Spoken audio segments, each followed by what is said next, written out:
qaar ka mid ah dadweynaha ku dhaqan degmada 11 May gaar ahaan xaafadda Isha Boorama ayaa cabasho xoogan ka muujiyay wadooyin dhowr ah oo xaafadaasi mara kuwaasi oo xidhan waxaanay sheegeen in wadooyinkaasi qorshihii saxda ahaa ee hore loogu dejiyay laga weeciyay loona xidhay dad gaar ah waxaanay ku eedeeyeen wadooyinkaasi xidhan inay marin habaabiyeen injineerada dawladda hoose ee degmada Hargeysa waxaana ka mid ah hadaladoodii oo balaankeeda qorshaha dawladdu uu caadi yahay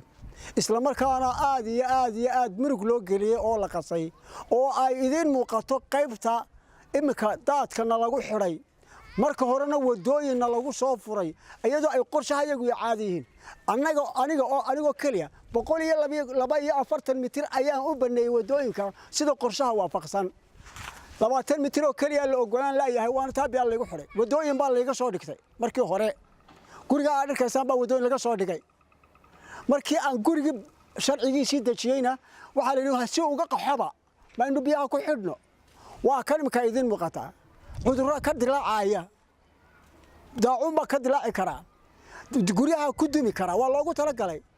kanoo kaliya ma kuwa dhinaca xigaan loo noocaasa aad loogu baahan yahay cidda iyagu samaynaysa ee soo iibsanaysa sharciyada noocan oo kaliya waa gaar kuwa ma aha shuruucda kuwa samaynaya injineerada guud ah ee dawladda u shaqeeya ee magaca weyn ku leh ee saxiixaya samaynaya qorshayaasha noocana khatarta ay dalka ku hayaan way badan tahay oo mashaakil weyn waxaanu ka cabanaynaa injineerada guud oo sameeyay oo fasaxay iyadoo uu xogayo xiray maayarkuna hore uga soo garnaqay oo aan cadeymahoodii wadaayo wuu ka soo garnaqay waan hayaa cadeymahoodii waxa la yaab badan ninka qorshaha guud haysta ina gacan jira baa la yiraahdaa ina sheekh Habiib u bedelay waana ka qorshaha Hargeysa guud ahaan xukuma wuu fasaxay xogayuna wuu diido wuu xiray markuu arkay balaanka waxaan u tirayaa maayarkii xogayaa iyo ku xigeenkiisa oo hore uga soo karnaqoonaya cadeymahoodii waxa kale baa ku tirayaa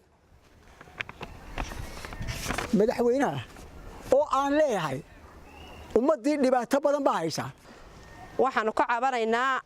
oo codsi u diranaynu ka cabanaynaa biyaha nagu joogsaday ee maatidii yareereed markay naga soo yaacdo anagoo guriga ku jira ay naga hafteen ee nu ka soo jiidnay ee nalagu xidhay ee wadooyinkii waxaan ku wadi maxay ahaydeen nalagu wada xidhay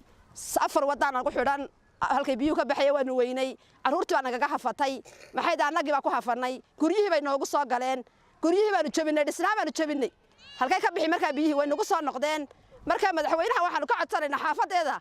muu arag manu imanin warna uma hayo waxaanu ka codsanaynaa inuu u soo diro dad oo maxay ahayd dawladda u soo diro oo wadooyinkana laga furo Soomaalidu waxay tiraahdaa sadar muuqda su'aal ma doono